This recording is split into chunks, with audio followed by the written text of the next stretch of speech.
পঞ্চম শ্রেণীর শিক্ষার্থীরা তোমাদের 11 পৃষ্ঠা গণিত বইয়ের 11 পৃষ্ঠার 8 নাম্বার কেমন এই সমস্যাটি ধরো। এটা হলো বাকজনিত সমস্যা। একটি বাক্সে 250টি বস্তু প্যাকেট করা যায়। খেয়াল করো, একটি বাক্সে কতটি বস্তু প্যাকেট করা যায়? 250টি। এরকম 43,548টি বস্তু প্যাকেট করার জন্য কয়টি বাক্স প্রয়োজন? তাহলে বোঝা যায় আমাদেরকে এই সমস্যাটি সমাধান করতে হলে আমাদেরকে বলছে কি বার করতে বলছে, বাক্স। কয়টি বাক্স? 250টি নাকি, মানে 250টি বস্তু রাখে একটি বাক্সে। তাহলে যে বলছে যে 43,548টি বস্তু রাখার জন্য কয়টি বাক্স লাগবে, তাহলে আমাদেরকে বাক্সের সংখ্যাটা বের করতে বলছে। ঠিক আছে, তাহলে 250টি বস্তু রাখা যায় কয়টি বাক্সে? তাহলে আমরা প্রথমে এই লাইনটা এইভাবে সাজাই, 250টি বস্তু রাখা যায় একটি একটি বাক্সে। ঠিক আছে, তাহলে আমাদের কাছে কতটি আছে বলো? 43,548টি বস্তু রাখা যায়।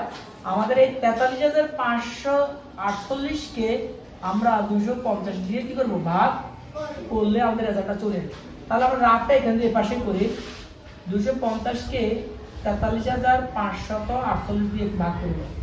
একটু খেয়াল করো সব। তাহলে প্রথম আমরা তিনটা অঙ্ক নিই, 435, তাহলে ভাগ যাবে, বড় আছে নাকি, ভাজক থেকে এই অংশটা কি আছে, বড় আছে। এখন 250কে যদি আমি 2 বাদ দিই, 250 কত? 500। 250 কত? আর এখানে যে 435, তাহলে 2 বার তো যাবে না, কয়বার? একবার। আমরা তাহলে এখানে 1 লিখি, এখানে আমরা 250 লিখি। বিয়োগের কাজটা করো, 5 13 থেকে 5 গেলে 8, 4 থেকে 3 2 এর আগে 3, 4 থেকে 3 গেলে 185। তাহলে যে বিয়োগফলটা আমাদের এখানে হলো, এটা ভাজকের তুলনায় ছোট আছে, ভাগটা ঠিক আছে প্রথম ধাপে। আমরা এবার এই অঙ্কটা নামাবো 4। এবারে 1548। এখন আমরা তো 250 নামতে পারবো না, আমরা 2 দিয়ে এই ভাগটা করবো। দেখো কিভাবে, তুমি যদি এখানে 9 বাদ দাও, 9 দুগুণে 18, এখানে কিন্তু আরো এখনো 50, এখানে আছে 54, তাহলে 9 বার যাবে না। আমরা 8 বারও যেতে পারি, 7 বারও। আমরা একটু দেখি, তাহলে আমরা 250কে একটু খেয়াল করো, 250কে যদি আমরা 7 বার দিয়ে গুণ দিই, 7 এর সঙ্গে 0, 5 7 35, 5 হাতায় কত? 3, 7 দুগুণে 14, 14 আর 3 15, 16 17। তাহলে দেখা যায় 1450, আর এখানে হলো 1854। কাছাকাছি 8 বার যাবে না, 8 বারে বেশি হয়ে যাবে, তাহলে 7 বারই যাবে। তাহলে আমরা এখানে 7 লিখলাম, আর এখানে আমরা এটা লিখে দিলাম 4, 5 5 মিলে গেল 0, 8 থেকে 7 গেলে 1, 8 থেকে 7 গেলে 1। এবার আমাদের কাছে কত আছে? উপরে কোন অঙ্কটা আছে? 8। তাহলে 1048। এবার কয়বার যাবে? এটাও আমরা এভাবে করতে পারি, 250কে যদি আমি 2 বার দিই, 250 500, তাহলে 2 দিয়ে 4 বার দিলে 1000, 4 বার দিলে 1000।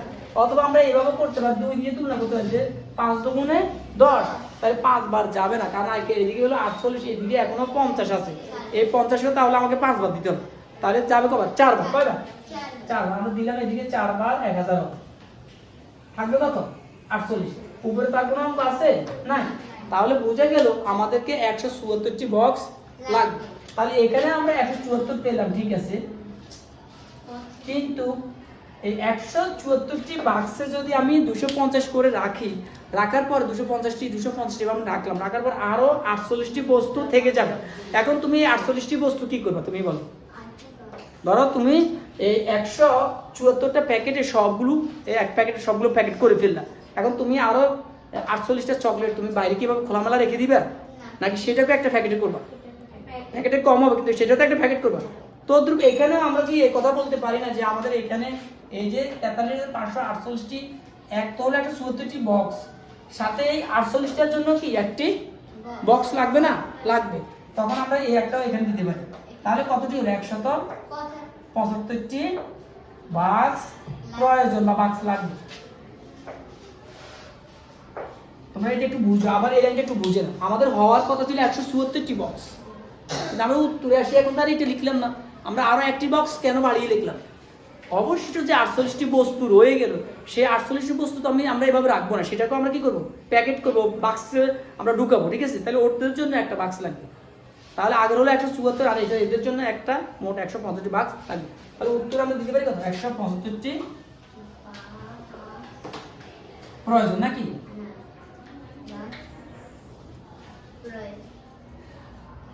প্রয়োজন। হ্যাঁ, সবাই তুলে নাও।